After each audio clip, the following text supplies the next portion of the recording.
오늘 우리에게 허락하신 하나님 말씀을 봉독하겠습니다. 디모데전서 6장 11절에서 16절까지의 말씀입니다. 하나님의 사람이여, 그들은 이 악한 것들을 피하십시오. 의와 경건과 믿음과 사랑과 인내와 온유를 쫓으십시오. 믿음의 선한 싸움을 싸우십시오. 영생을 얻으십시오. 하나님께서는 영생을 얻게 하시려고 그들을 부르셨고, 또 그들은 많은 증인들 앞에서 훌륭하게 신앙을 고백하였습니다.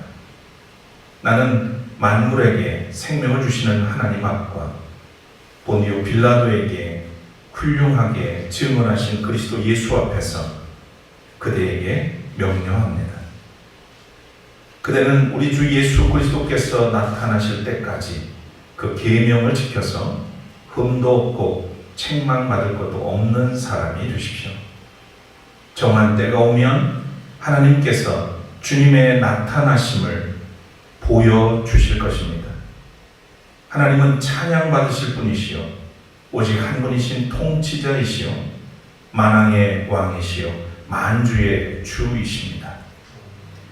오직 그분만이 죽지 않으시고 사람이 가까이 할 수 없는 빛 속에 계시고 사람으로서는 본 일도 없고 또 볼 수도 없는 분이십니다. 그분에게 존귀와 영원한 주권이 있기를 빕니다. 아멘. 이는 하나님의 말씀입니다. 하나님께 감사드립니다.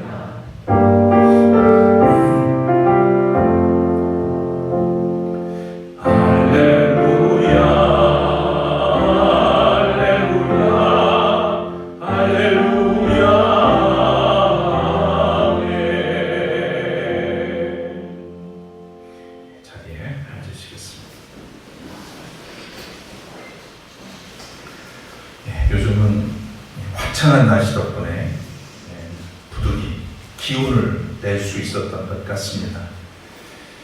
오늘 말씀드린 것처럼 감리회에서 지정한 청년주일입니다. 전통적으로는 오늘이 스승의 날이고 또 스승의 주일이기도 하죠. 이 시간 참된 스승이 되시는 예수 그리스도를 기억하며 예배하는 우리 모두에게, 그리고 이 땅의 젊은이들에게 주님의 은총과 평강이 임하기를 빕니다. 먼저 우리 주님께 찬양 올리고 기도하고 말씀 나누겠습니다.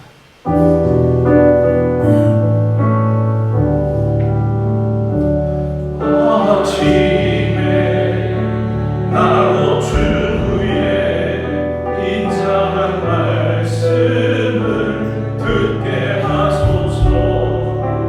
내가 주를 의뢰합니다.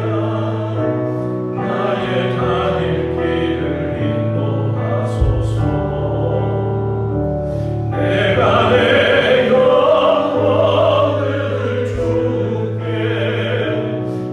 영혼을 주께 드립니다.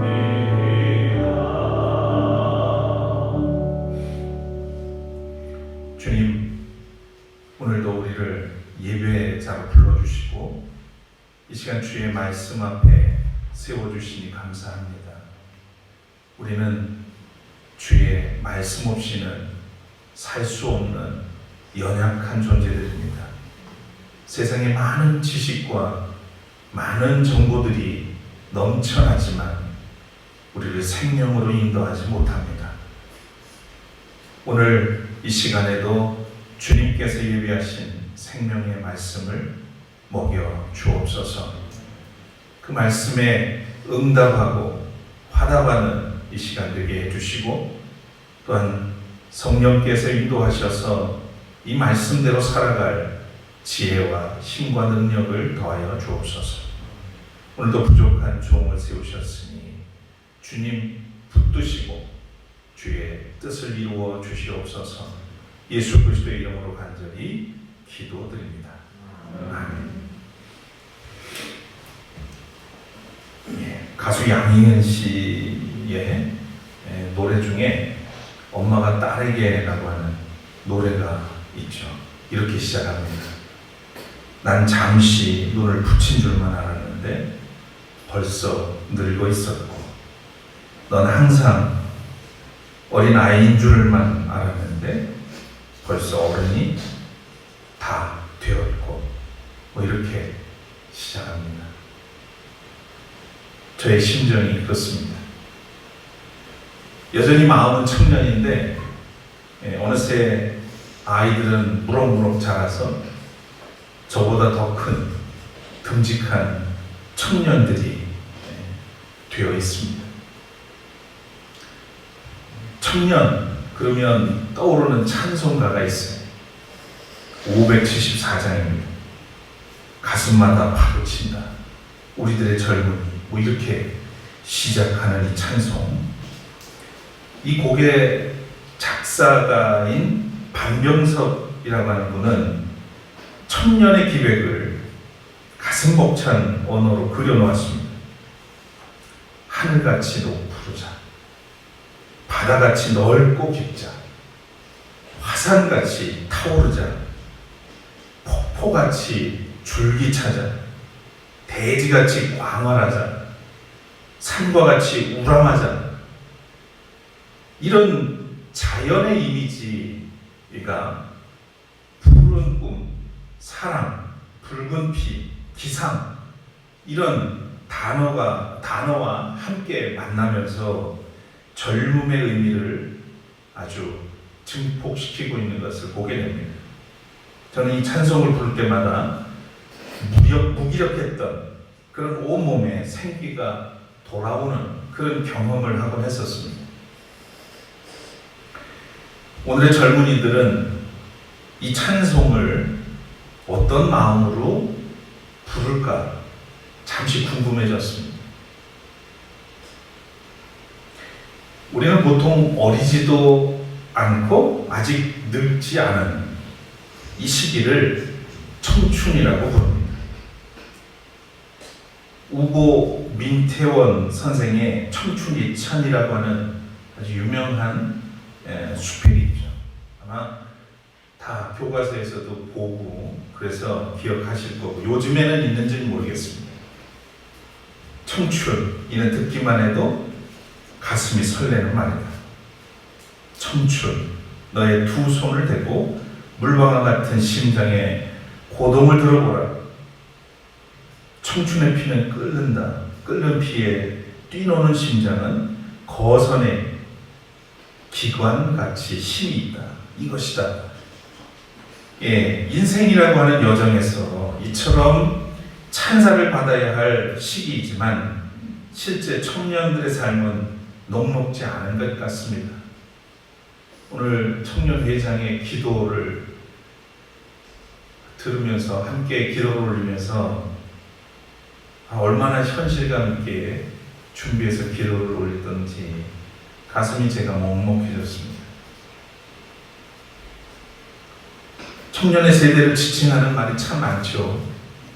오래전에 들었던 88만 원 세대, 이런 용어가 나오더니 점점 부정적인 말들이 나오는 거예요. 3포 세대, 5포 세대, 급기야는 N포 세대라고 하는 그런 말까지 나왔습니다.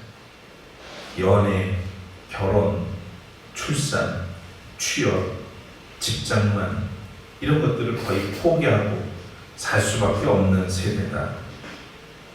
요즘에는 뭐 덧붙여져서 경력, 인간관계, 외모까지 셀 수 없이 많은 것을 포기할 수밖에 없는 처지에 내몰려 있다는 그런 이야기입니다. 이 모두 2030 세대의 아픈 처지를 자조적으로 일컫는 말들이죠. 그런데 이런 규정들은 현실의 암담함을 우리에게 일깨워주는 그런 효과가 있을지는 모르겠지만 현실을 극복해내기 위해서는 결코 좋은 그런 표현은 아닌 것 같습니다. 언어라고 하는 것, 그 언어로 규정되는 순간 사람들은 그 규정 속에 갇혀버리고 맙니다. 언어는 현실을 반영할 뿐만 아니라 현실을 창조하기도 하죠. 그래서 새로운 세상을 원한다면 새로운 언어를 우리는 만들어낼 수 있어야 합니다. 자기를 어떻게 규정하느냐가 인생의 질과 내용을 결정하기 때문입니다. 말이 참 중요하다 이 말입니다. 우리가 뱉는 그 말대로, 우리가 하는 말을 듣는 우리 자녀들은 그 언어로 엄마 아빠가 규정해 놓은 그 말 때문에 꿈을 갖고 꿈을 펼쳐나가기도 하고, 그 말로 상처받은 것 때문에 평생을 괴로워하면서 살기도 합니다. 언어를 우습게 생각하면 안 돼요. 현실을 반영하기도 하지만 창조하기도 한다는 것. 그런 이유에서 오늘 본문의 첫 대목을 주목하게 됩니다. 오늘 본문의 첫 대목이 뭡니까? 하나님의 사랑이요. 하나님의 사랑이요. 물론 여기서 호명되고 있는 사람은 바울 사도가 그토록 사랑하고 믿음 안에서 나의 참 아들이라고 특별히 여겼던 디모데입니다. 그렇지만 디모데가 여기서 1차 수신자라고 한다면 그 의미는 훨씬 더 확장성을 가지고 있죠. 특히 성경에 기록된 순간 이건 모든 그리스도인들을 위한 말씀입니다. 하나님의 사람은 하나님의 은혜를 입고 부르심을 받은 사람들, 예수 그리스도의 좁은 길을 걸어가는 사람들, 하나님 나라의 꿈을 가슴에 품고 살아가는 사람들을 모두 일컫는 말입니다. 하나님의 사랑이요. 이 표현이 왜 우리에게 특별할까요? 사실 우리는 별 수 없는 인간일 뿐인데 그리스도 안에서 하나님의 사람이라고 인정하고 불러주기 때문입니다. 진노의 자식이라는 부정적인 언어의 올가미를 벗기시고 하나님의 사람이라는 은총을 입혀주셨습니다. 주님이 나에게 그대 하나님의 사람이요 하고 불러주는 순간 그것은 나의 이름이 됩니다. 시인 김춘수 선생의 표현대로 그 이름을 불러주는 순간 서로에게 의미 있는 존재가 되는 것입니다. 하나님의 사람은 하나님께 속한 사람입니다. 그는 하나님의 일을 하기 위해서 선택되고 구별된 사람입니다. 하나님의 사람, 하나님의 사람이요.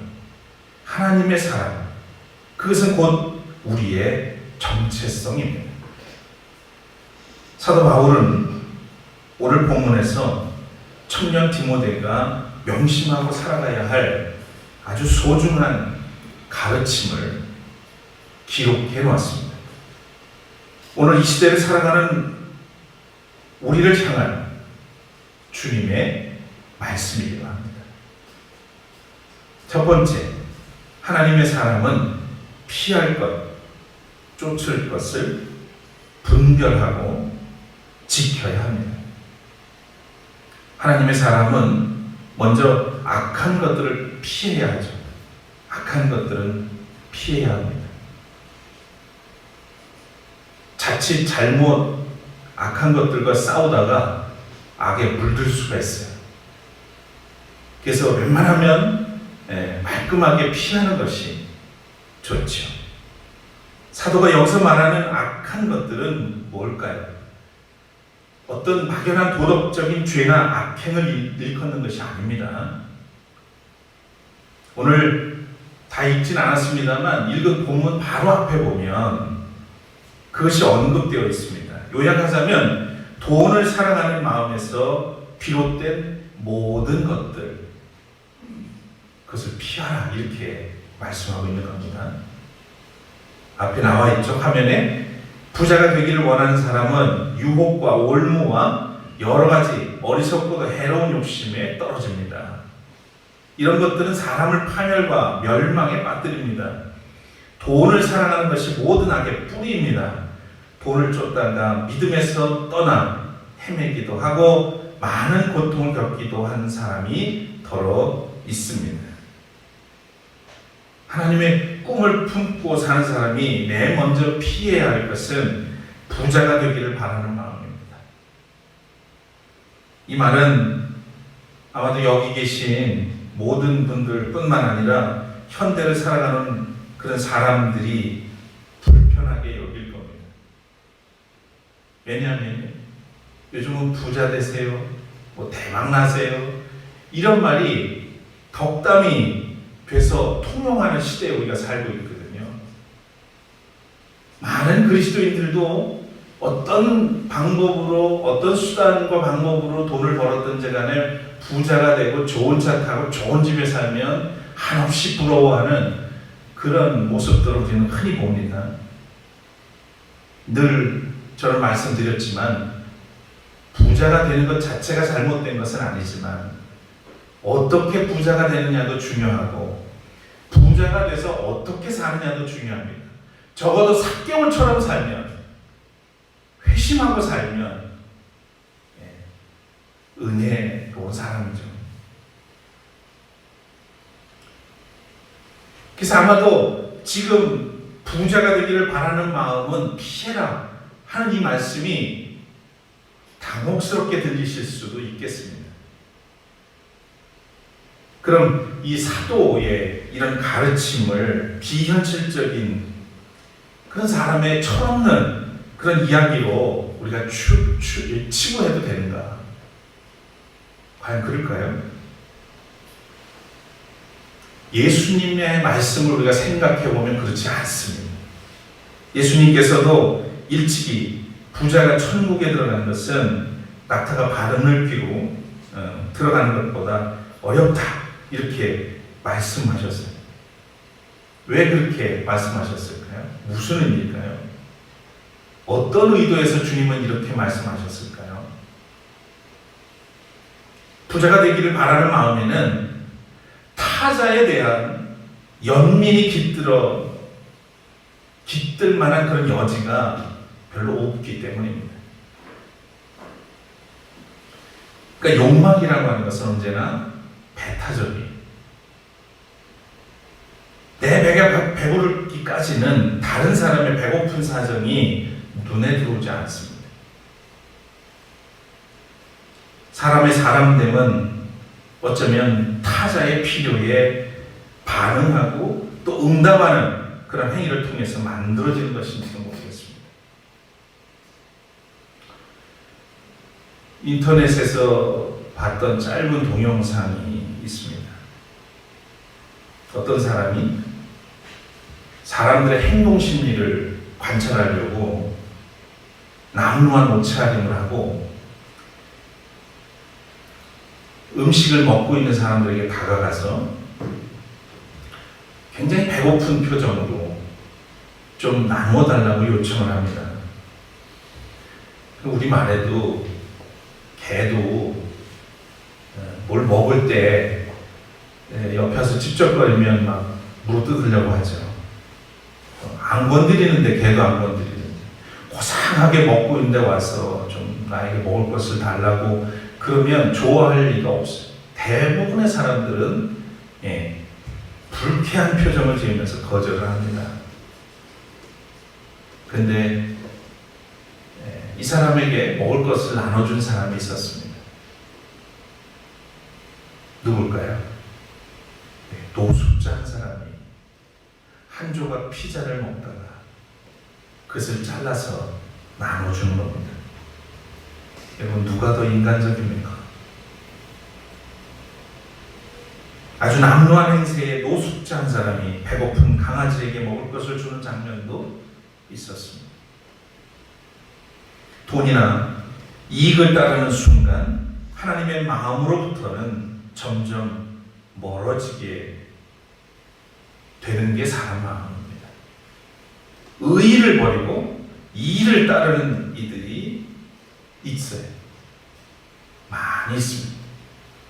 그리스도인 중에도 의보다는 이익을 따지는, 그거에 따라서 움직이는 철없는 그리스도인들도 참 많습니다.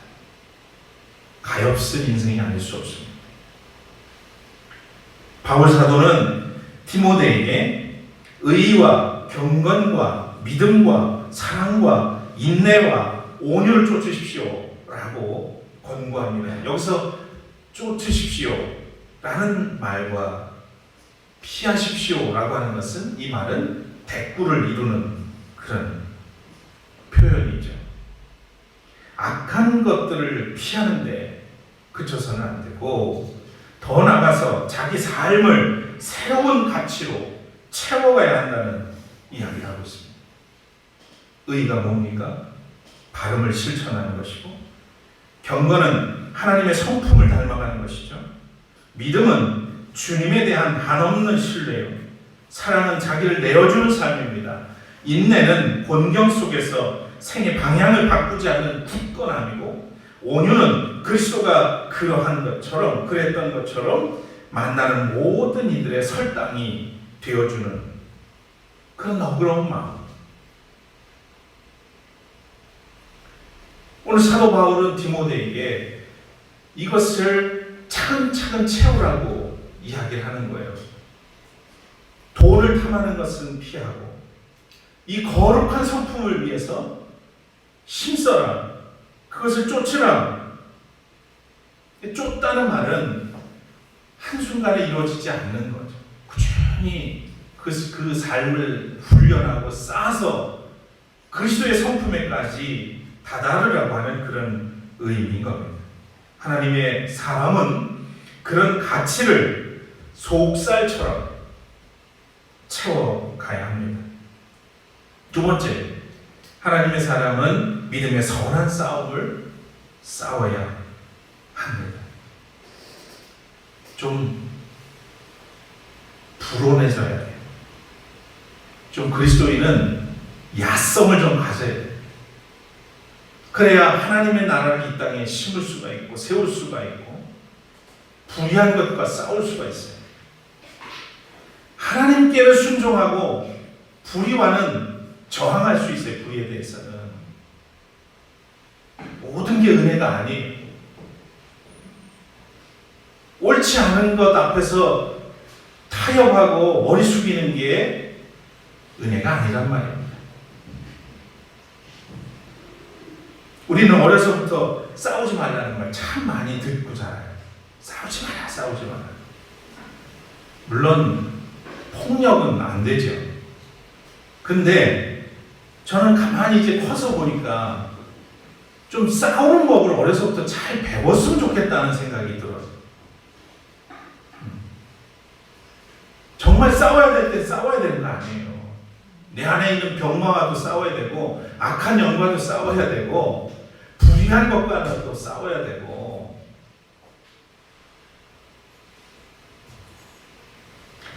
신앙생활은 모험이고, 그래서 다른 한편으로는 의를 위한 싸움이에요. 신앙을 가지고 산다는 것은 돈과 명예와 권력을 가진 자들이 기득권을 지키려는 그런 세상에 맞서서 더불어 사는 틈새를 만드는 일이라고 할 수 있습니다. 기득권을 가진 사람들이 온 사회를 쥐고 흔들려고 하는 그곳을 비집고 들어가서 더불어 살아가는 것이 참된 것이라고 그런 틈을 만드는 일이 신앙을 가진 사람들의 삶이라는 거예요. 사람과 사람 사이에 배려와 연민의 훈훈한 바람이 불도록 만드는 것, 그게 누가 합니까? 예수께서 악으로 가득한 세상에 그 틈을 비집고 십자가를 짊어지고 길을 내신 것처럼 우리가 그리스도인으로 산다는 것은 이렇게 세상과 맞설 수 있는 그런 틈을, 그리고 하나님의 나라를 세워가는 일이라는 거죠. 그들은 결코 이 조그만 틈새도 열어주려고 하지 않습니다. 그래서 신앙생활을 한다는 것은 순응하는 게 아니라 싸우는 거예요. 하나님의 말씀은 순종하고 순응해야 되지만 세상에서는 맞설 수 있어야 됩니다. 그들을 사랑으로 품고 맞서는 거죠. 예수님은 사람들을 율법의 잣대로 죄의식 속에 가두어 놓은 채 옴짝달싹 못하게 만드는 유대교 성전 체계와 맞서 싸웠습니다. 바리새파 사람들의 위선과 맞서 싸웠고 또 율법학자들의 권위주의와 맞서 싸우셨습니다. 초대교회와 성도들은 로마 제국을 신화화하는 그런 일체의 시도들, 그것들과 맞서서 그 우상들의 민낯을 드러내려고 애를 썼습니다. 하나님의 사람은 싸우면서도 잊지 말아야 될 것이 하나 있습니다.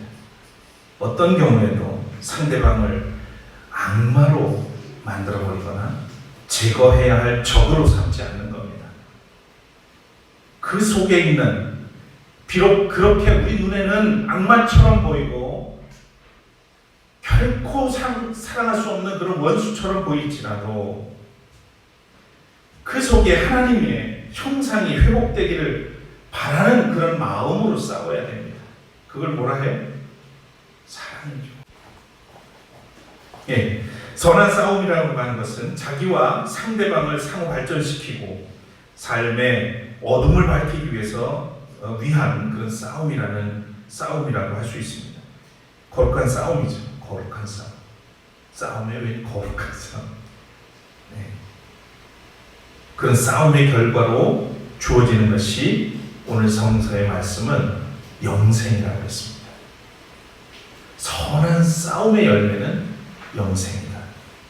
영생은 시간의 무한한 연장을 말하는 게 아니라 하나님과의 깊은 일체감, 이것을 가리킵니다.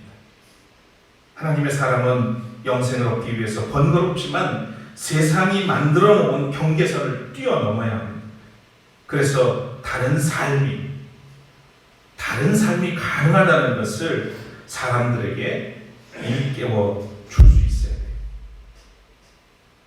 돈이 없지 그리스도인의 가오가 없는 게 아니잖아요. 가진 게 좀 적어도 인간다운 품격이 있다는 거. 이 땅에 살면서도 하늘을 지향하면서 애벌레가 아닌 차원이 다른 나비처럼 아름답게 살 수 있다는 것을 보여줄 수 있어야 합니다. 세상 속에서 의를 위해서 사랑으로 선한 싸움을 싸우는 사람이 하나님의 사람입니다. 세 번째로 하나님의 사람은 존재의 목표가 선명해야 합니다. 바울 사도는 디모데에게 삶을 엄정하게 받아들일 것을 권유합니다. 나는 만물에게 생명을 주시는 하나님 앞과 본디오 빌라도에게 훌륭하게 증언하신 그리스도 예수 앞에서 그대에게 명령합니다. 그래도 바울 사도가 디모데에게는 명령할 수 있는 관계죠. 믿음의 아들 같은. 그래서 부모의 심정으로 디모데에게 명령을 합니다. 왜 명령을 할까요? 그만큼 중대한 문제이기 때문에 그렇습니다.